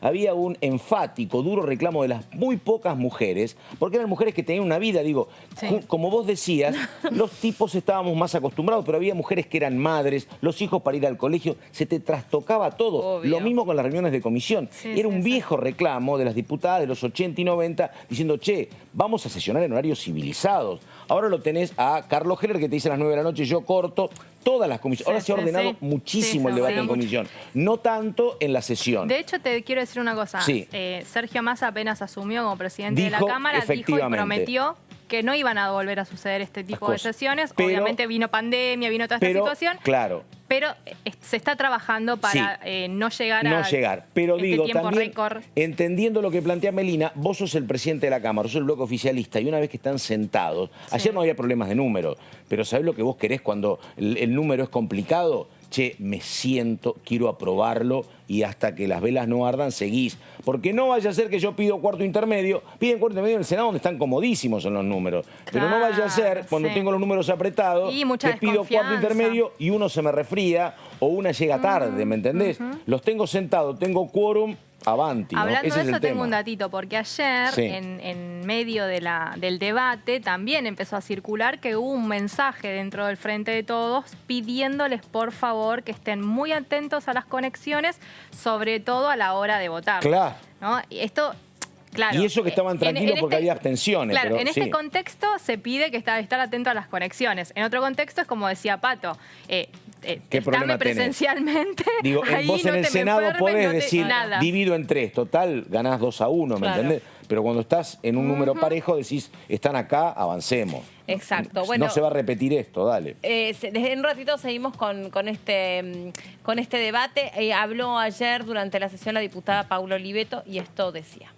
Cuando el constituyente le da al Congreso de la Nación la responsabilidad de aprobar el presupuesto, lo hace en virtud de que los representantes del pueblo tengan injerencia en cómo se va a distribuir los gastos y cómo se van a obtener los recursos. La Constitución ni la Ley de Administración Financiera ponen en el oficialismo esa responsabilidad. Se la da a toda la representación política parlamentaria, para que nosotros podamos hacer una evaluación y un control de cómo el Ejecutivo gasta el dinero de los argentinos. Por lo tanto, para mí es inadmisible acompañar un presupuesto que delega el Congreso sus facultades en un funcionario que no lo eligió el pueblo, sino el presidente de la República. En otro sentido, también decir que para mí es muy difícil acompañar un presupuesto en que las variables no son razonables, que son absolutamente inconsistentes. Nadie va a creer que al final del 2021 el dólar va a estar 102 pesos. Ni vamos a creer que van a subir las importaciones, Dios quiera que sí, pero todo hace prever que no, si no hay dólares en el Banco Central. Ni que va a subir el consumo, como que se proyecta que va a seguir subiendo, o dicen que va a subir, cuando en realidad los jubilados ganan 18.000 pesos y se cerró un salario mínimo vital y móvil de escasos 20.000. Miren, se pueden reír todo lo que quieran, pueden agredir todo lo que quieran, pero en la calle, acá, afuera, hay millones de argentinos que la están pasando muy mal y nosotros estamos acá en este recinto riéndonos unos de otros, contando historias pasadas y evitándonos ver cómo resolvemos los problemas que hoy están a la vuelta de la esquina. Bueno, vos sabés que la estaba escuchando con mucha atención. Yo creo que hay una diferencia dentro de Juntos por el Cambio entre lo que es el bloque PRO, lo que es la Unión Cívica Radical y lo que es la coalición cívica, y por eso tanta efervescencia en el discurso. Ni hablar con el Frente de Todos. ¿Sabes cuál es la diferencia? En que en el PRO pasaron por el poder y dicen, yo a veces proclamo una cuestión, pero me doy cuenta in situ que no es tan sencillo. Ellos decían, inflación del 8-10%. La vida y la realidad les pegó un cachetazo enorme y terminaron con el 50%. Ni hablar del radicalismo. También le pasó al peronismo. Digo, a vos pasar por el poder te da templanza porque te das cuenta de que lo que vos proponés a veces es mucho más complicado. Claro. La coalición cívica nunca pasó por el poder. No quiere pasar por el poder. De hecho, Elisa Carrió dice, yo no presto funcionarios. Uno fue a trabajar de número 3 del ministerio. Es raro eso. ¿Cuál es mi rol? Yo, rol legislativo. Por eso tanta dureza. Porque la verdad que está enojada con el cálculo estimado de la inflación. ¿Y cuál fue el cálculo estimado de Juntos por el Cambio del 2015 al 2019? Es rara tanta vehemencia. Cuando vos pasás por el poder te das cuenta que es mucho más complejo que estar dando supuestas recetas desde una banca. Llegás al Ejecutivo y es muchísimo más complejo.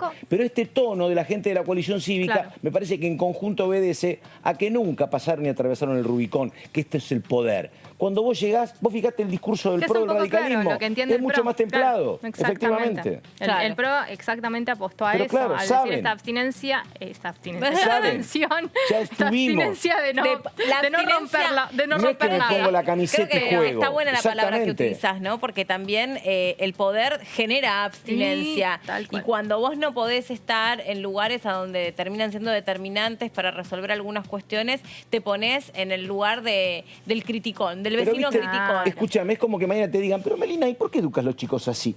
Mira, estoy tratando de educar dos, déjame que aplique mi receta, ¿no? Es así. Sí. Bueno, un poco el argumento... Perdón, ¿no? Porque a todo esto, independientemente, acá hay cuestiones que son estructurales, pero hay otras que son muy concretas y que son de este momento que nos toca vivir. Pero y este gobierno tuvo que salir con el plan, el que sea, uno, cual fuere, y ponerlo en marcha. Y la verdad que cualquier otro, creo que en este sentido, cualquier otra mirada es contrafáctica. O sea, ¿quién puede saber qué es lo que habría que haber hecho si no se hubieran hecho las cosas como se hicieron desde el punto de vista sanitario? ¿Qué sabes? Si esto no tiene que ver con si sos una buena potencia, una mala potencia, si sos un país de ¿sabés con quién me entiendo yo? Vos fíjate que Campos, que hablamos con él, Campos tiene otro discurso. Campos es un hombre de empresa, ¿viste? Digo, sentarte y creer, ¿me entendés? Que sos la dueña de la verdad. Y no te tocó nunca jugar este partido complicadísimo, que lo hablábamos con vos, Meli. Bueno, Campos hago una cosa y tengo el efecto contrario, ¿me entendés? Campos se abstuvo y Oliveto votó en contra. Mirá vos, y, ¿viste? Ayer justamente deslizaban desde el PRO específicamente, decían esto, claro, cuando uno es gobierno y tiene una mirada muy positiva respecto a la situación, hacían ese reconocimiento hasta incluso cuando ellos fueron gobiernos y en ese sentido marcaban buscaban este entendimiento o Sí, esta sí, sí. razonabilidad de poder acompañar sin boicotear o romper Es muy complicado. todo, ¿no? Digo, O sea, también me pasa, digo, el Frente de Todos, si te dice todo lo que hicimos entre el 2003 y el 2015 está bien. No, no está bien todo lo que hiciste, ¿me entendés? Es muy complicado ese discurso. Sí, es muy complicado. desde ahí. Exactamente. Vamos a repasar el momento en el que el diputado Luciano Laspina también hacía uso de la palabra ayer en la sesión a donde finalmente se aprobó el presupuesto 2021. El ministro Guzmán plantea un puente que empieza con este presupuesto que nos debería llevar a una economía con mejores fundamentos en donde todos seremos felices. Y ese es el gradualismo de Guzmán, es decir, mira, no me pidas que haga todo rápido porque no puedo, porque tengo que empujar la demanda para que la economía reaccione. Entonces, ese puente que traza Guzmán, este gradualismo, está sediado por una brecha cambiaria, que es el tema de todos los días, porque acá hablamos del presupuesto y del año 2021, como si afuera hubiese una realidad virtual en el cual está todo ordenado. Estamos solo esperando la vacuna y cuando llegue la vacuna todos seremos felices y la economía argentina se resuelve mágicamente. Y no es así. Tenemos una brecha cambiaria enorme, las reservas siguen cayendo a pesar de las medidas y el presupuesto espera una recuperación de más del 5%. Me pregunto con qué dólares vamos a recuperar si hoy el Banco Central está perdiendo reservas todos los días. Hace un año la base monetaria era 1.3 billones. Desde diciembre de este año emitió el Banco Central 1.9 para financiar al Tesoro. Entonces, obviamente esto está metiendo presión y esto es parte del problema. Y lo que nos propone el ministro Guzmán es trazar un puente de esperanza con algunas medidas que son dosis homeopáticas para una situación que requeriría una estrategia de shock hasta que vayan mejorando los fundamentos en el tiempo. Y en el medio la economía se va desangrando. Entonces el puente de Guzmán no nos conduce a la otra orilla, nos retorna a la misma pesadilla. Y esa es nuestra crítica central a los supuestos macroeconómicos de este presupuesto. Bueno, recién me estabas explicando, Pato, que él es economista, esa es su formación, Sí, y desde ese lugar es que estaba hablando o virtiendo su opinión sobre el presupuesto. Y además fue el presidente de la Comisión de Presupuesto y Hacienda durante el gobierno de Mauricio Macri acá en la Cámara de Y Diputados. además fue, te digo, un dato que no es de color, es un dato histórico.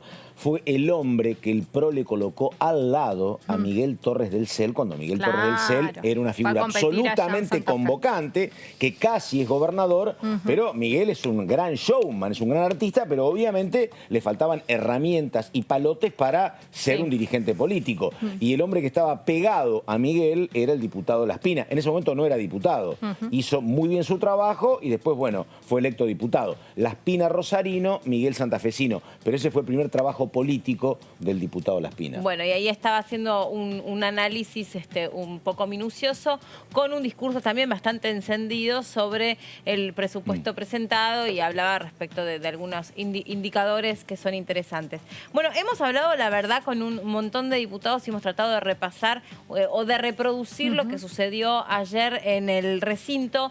Vamos a contarles ahora o a repasar el momento en el que hablaba también Nicolás del Caño, que es uno de los diputados que rechazó este presupuesto 2021.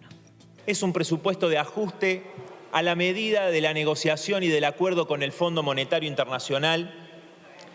Y si comparamos el presupuesto 2021 contra el presupuesto 2020, tenemos un ajuste en términos reales de los gastos primarios del 9,5%. Repasemos algunos números, algo ya se dijo. Salud pierde el 10% del presupuesto, presidente. 10% de recortes en salud en medio de la pandemia.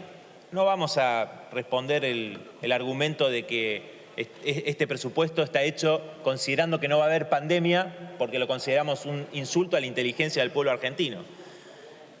El gasto social, que sufre un tijeretazo enorme, fíjese, 36% de recorte en la tarjeta alimentar, 7% en la asignación universal por hijo, cuando la pobreza no para de crecer, y tampoco vamos a responder ese argumento de que de repente desaparecería la emergencia social el 1 de enero del 2021. se elimina el IFE a 9 millones de personas. Hemos cuestionado de que el IFE era insuficiente porque terminó siendo de 5.000 pesos mensuales.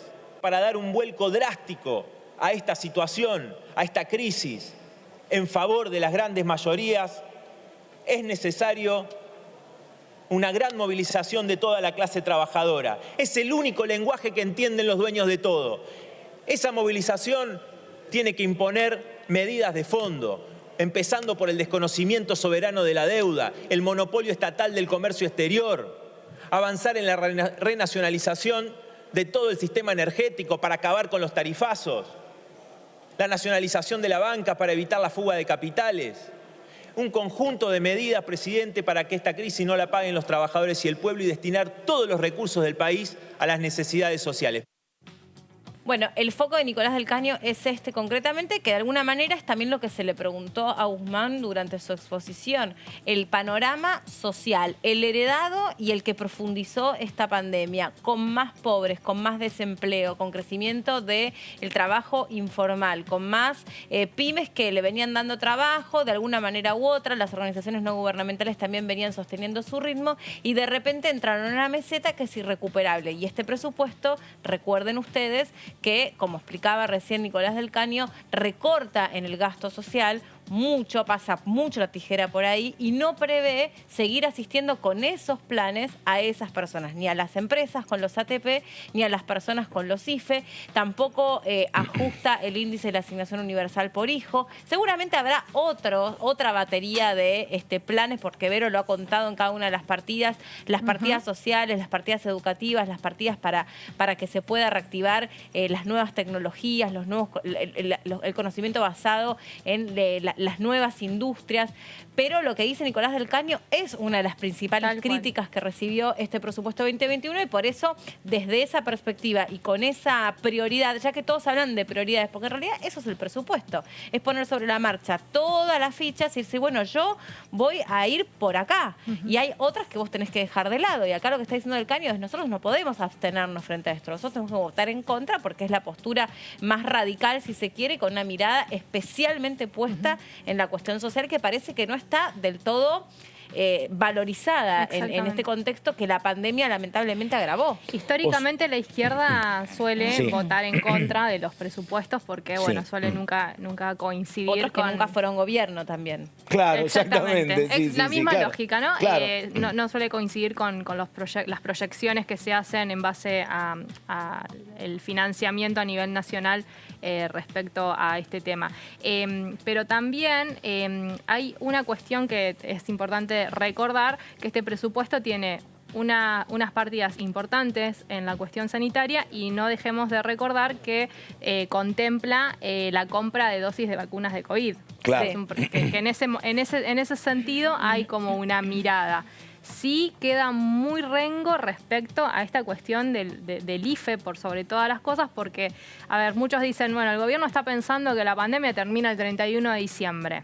¿Y qué hacemos? O sea, por más que termine el 31 de diciembre, ¿qué hacemos? Porque son 9 millones de personas que no se van a reincorporar el 31 de diciembre. Exactamente. Nicolás del Caño no va a haber trabajo de manera automática. Claro, ¿qué hacemos con esto? ¿No? Lo dijo, me parece que es muy atendible la perspectiva cuando dijo el 1 de enero no vamos a tener menos pobres en este país, no vamos a tener más empleo. Obviamente, claro, hay que también decir que lo que pretende este presupuesto es apuntar a aquellos sectores que puedan representar el motor de arranque de la economía productiva de nuestro país, por ejemplo, la obra pública, por ejemplo, los servicios basados en conocimientos o las nuevas tecnologías o la economía del conocimiento y todo esto que ustedes ya vienen escuchando, las pequeñas que son y dos medianas sectores, empresas. porque digo, los proyectos que tienen que ver, como vos decís, con la economía del conocimiento, son para un sector de la población hoy desempleada porque te requiere una serie de capacidades y cualidades que no tienen todos. Al otro, lo más global, se apunta con el desarrollo de la construcción. Pero es como decimos los tres, no es que esto, digo, No, aparte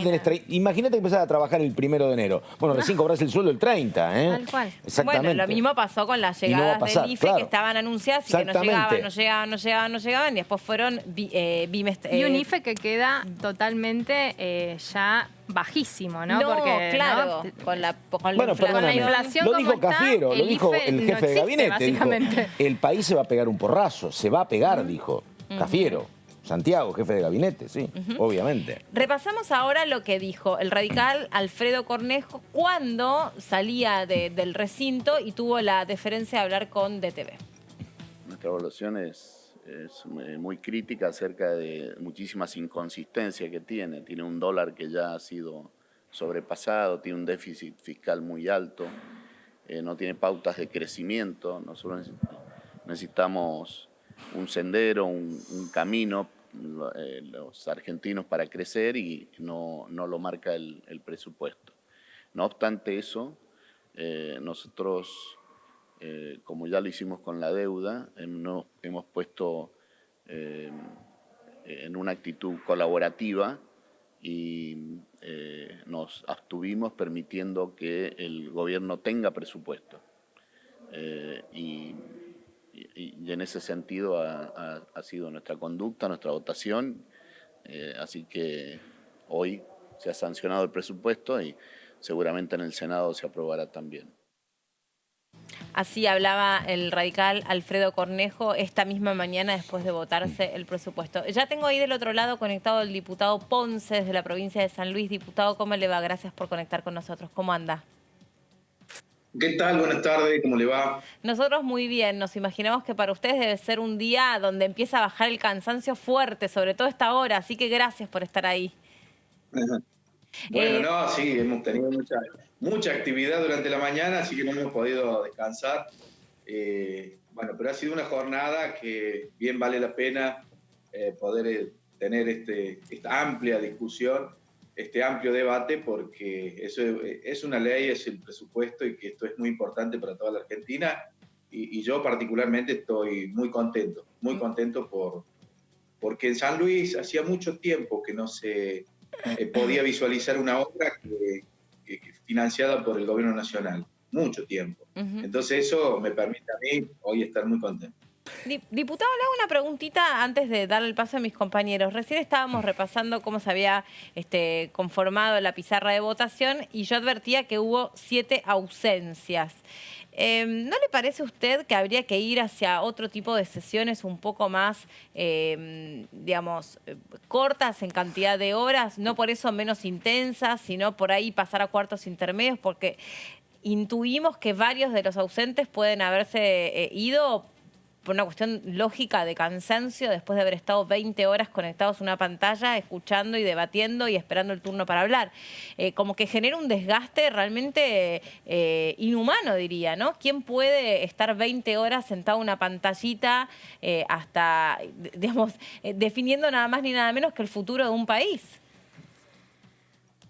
Bueno, me lo preguntás, me tomás un poco de sorpresa, pero hay algo que me parece a mí que deberíamos tomar en cuenta. Fue un día muy especial también, porque hubo muchos homenajes. Teníamos el 17 de octubre, el aniversario del fallecimiento, de los 10 años del fallecimiento del Néstor Kirchner. Bueno, eso nos consumió muchas horas.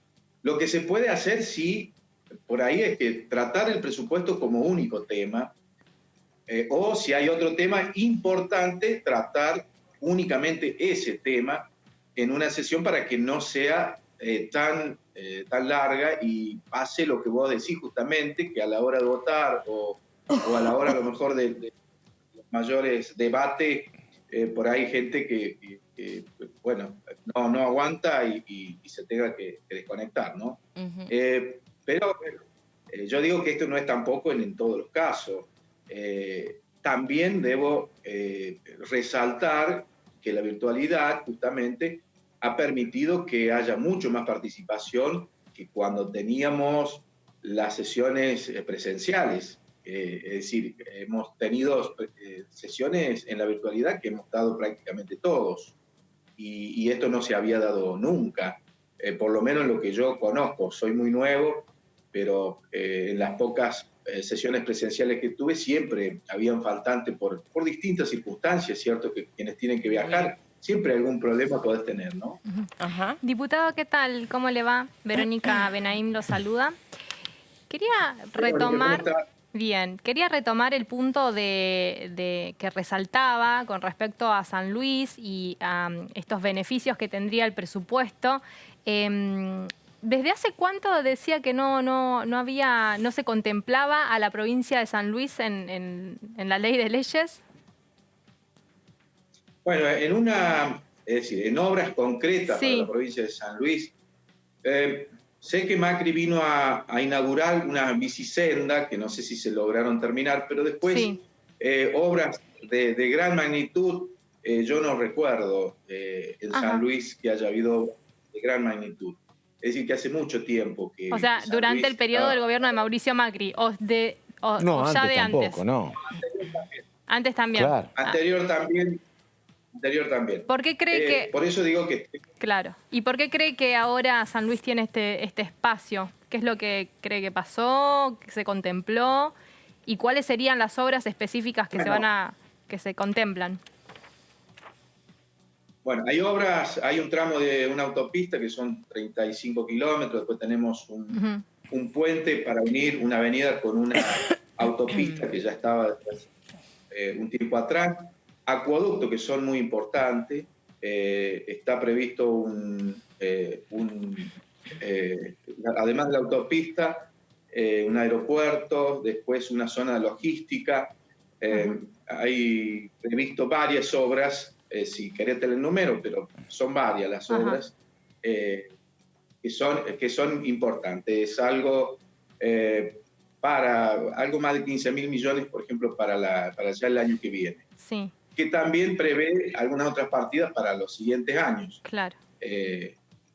Son obras importantes teniendo en cuenta que San Luis tiene el 1% de la población de todo lo que es la... Sí. ¿Por qué cree que se lo incorporó entonces?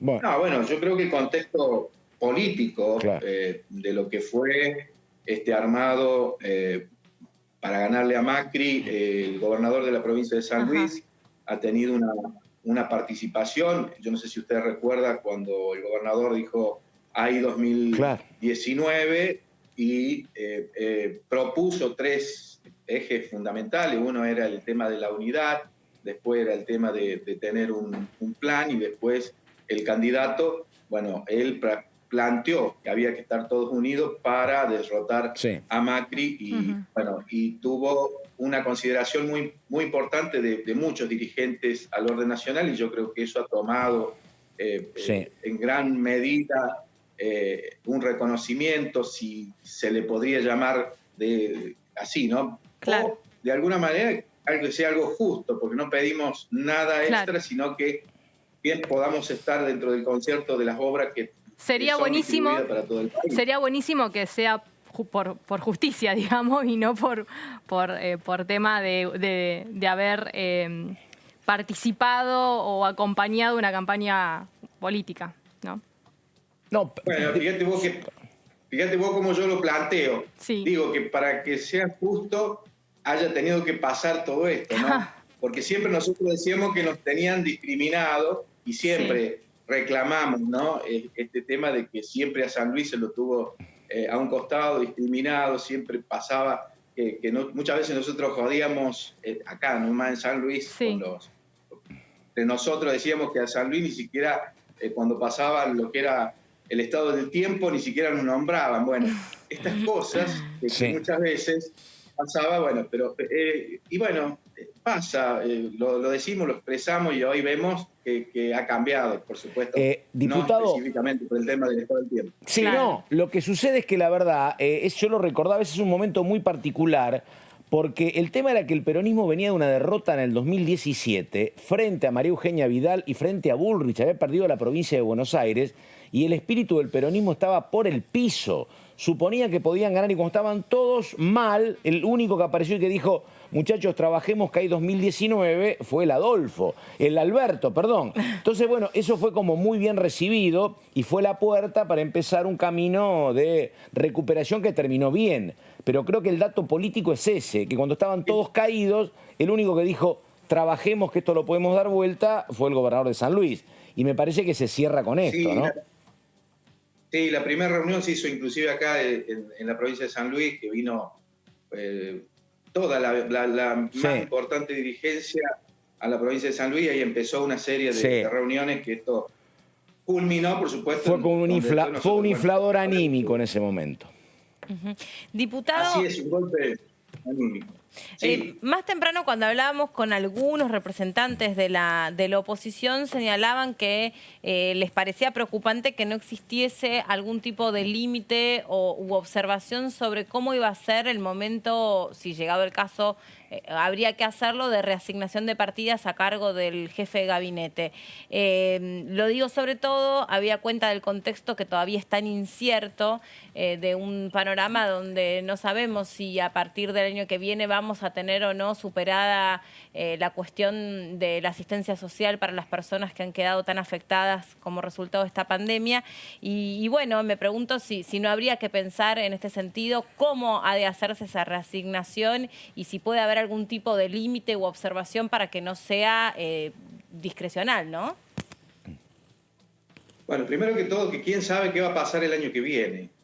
Y para presupuestos, para presuponer algo, porque si no, llamémosle de otra manera. ¿Quién puede presuponer? Es decir, este presupuesto yo creo que tiene una particularidad, que en años anteriores no la tenía, que es el tema de la pandemia.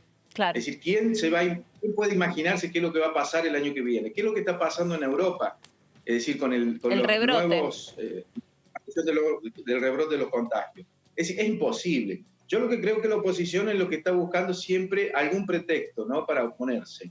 Es decir, permanentemente. Y también lo que veo que hay expresiones de deseo que el dólar suba, que a la Argentina le vaya mal, que todos los pronósticos son malísimos.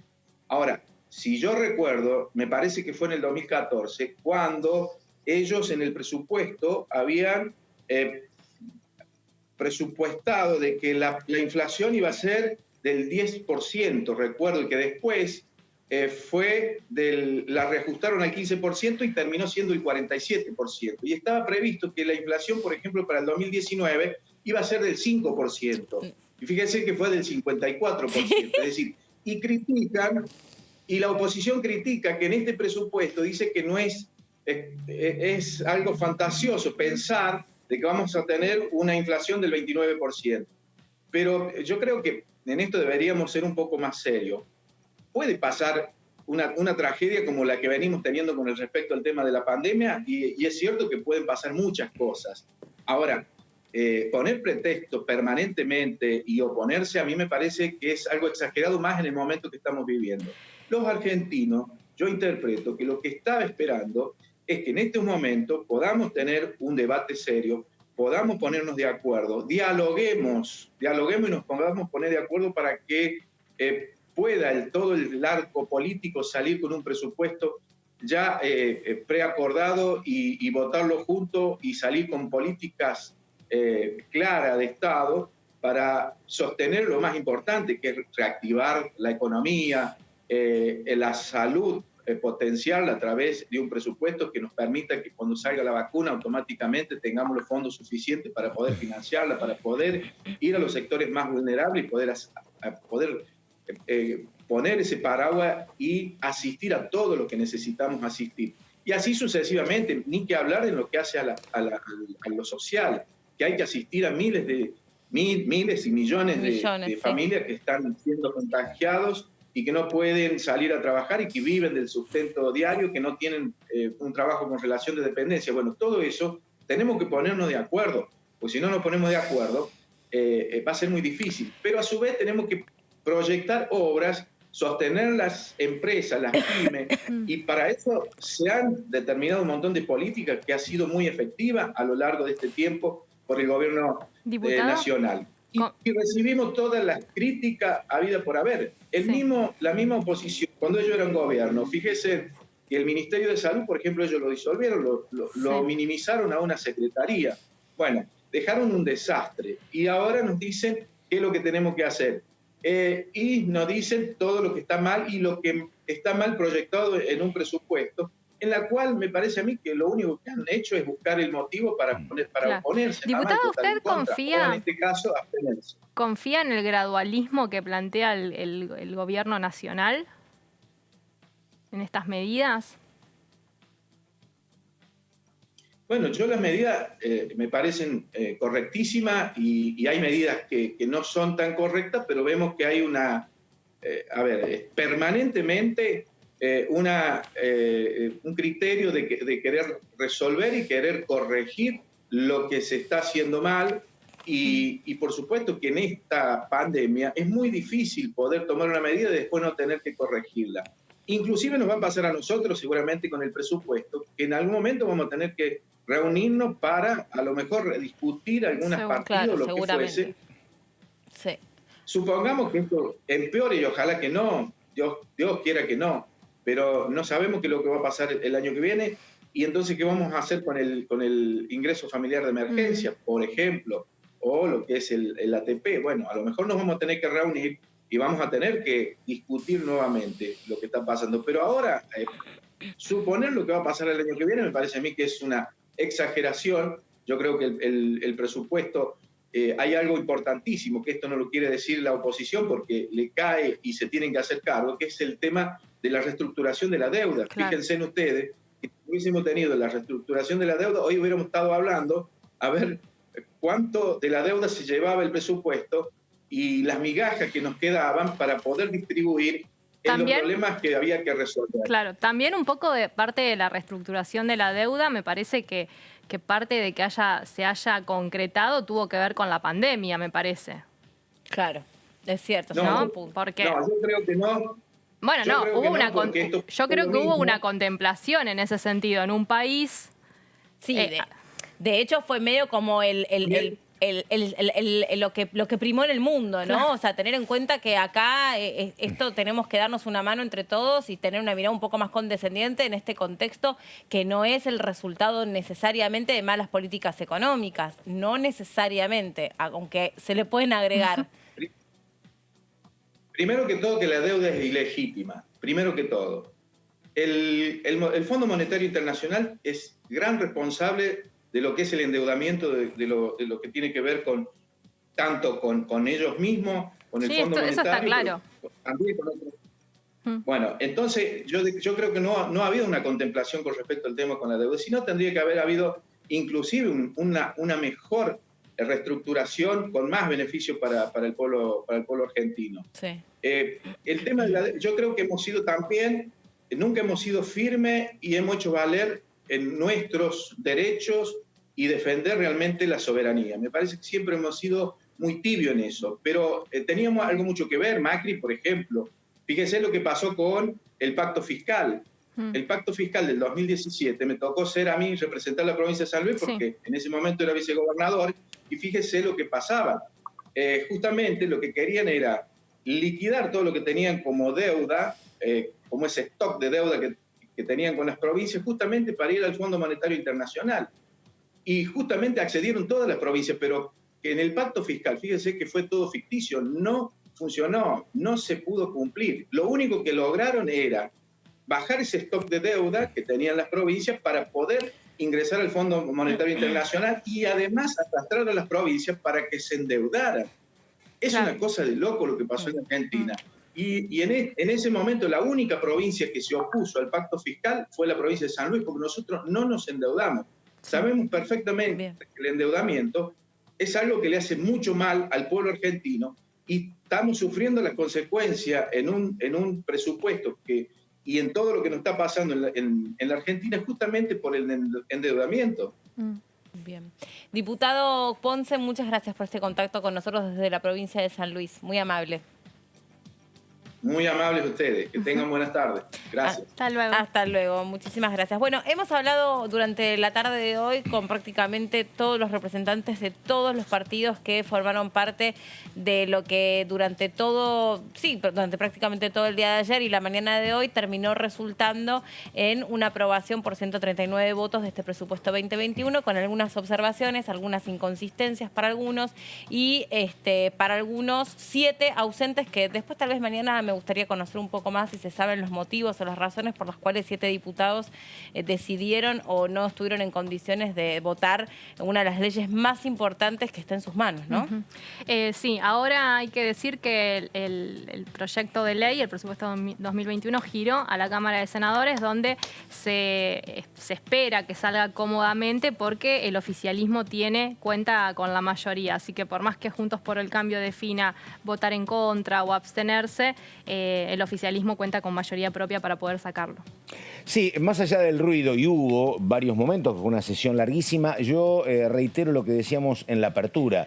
Me parece que la verdad, un número donde hay 90 abstenciones, donde hay 90 representantes de la principal oposición que dijeron, mira, no vamos a pegar el portazo, no vamos a votar el rechazo, me parece la verdad que es un gesto no de acompañamiento explícito, no votaron a favor como los diputados de Corrientes y Jujuy que contamos, pero la verdad que me parece que es un voto que significa nos hacemos cargo de nuestros errores, por eso tienen que ir al fondo y la verdad acompañamos hasta donde se puede para no generar tampoco mayores problemas, porque vos tenías 13 casos de... Sí, 13 dentro de Juntos por el Cambio que dijeron, no, abstenerse no, votamos en contra. Así que me parece que la verdad, yo soy oficialista, tengo que estar conforme. Tengo un buen número, 139, tengo consenso y, repito, la abstención es como un dato clave, me parece, para lo que viene en el Senado y para lo que viene negociando con el Fondo Monetario. Hasta aquí hemos llegado nosotros. Muchas gracias por haber estado ahí del otro lado. Mañana, al término de la Comisión de Legislación Penal, nos encontramos en la pantalla de DTV. Muchas gracias. Chau.